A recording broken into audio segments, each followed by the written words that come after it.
দেখুন এই ভাইটির কি অসাধারণ প্রতিভা। সে পানিতে বসবাসের জন্য একটি ঘর তৈরি করতেছে, সেটা নাকি আবার বোতল দিয়ে। তো বোতলের ভিতরে যিনি এত সুন্দর ঘর তৈরি করা যায় তা আসলে স্বচক্ষে না দেখলে বুঝতে পারতাম না। তো দেখুন ভাই কত সুন্দর করে হয়েছে, বোতল দিয়ে ঘরটি করতেছে এবং তার ভিতরে যেই ইগুলা করতেছে তা অসাধারণ।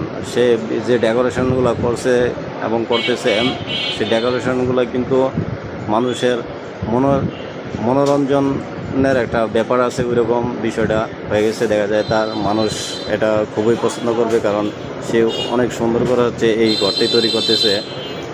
তো আপনাদের কাছে কেমন লাগতেছে অবশ্যই বিষয়টি জানাবেন। আমার কাছে কিন্তু বিষয়টা অত্যন্ত সুন্দর লাগতেছে। যদি আমি পারতাম এইভাবে একটি ঘর তৈরি করতাম, কিন্তু আমি এই কাজটা করতে পারি না, বিধায় হয়েছে করতেছি না। কিন্তু আমার কাছে ভিডিওটা অনেক সুন্দর লাগছে, কারণ ভাইয়ের প্রতিভা আছে বলা যায়।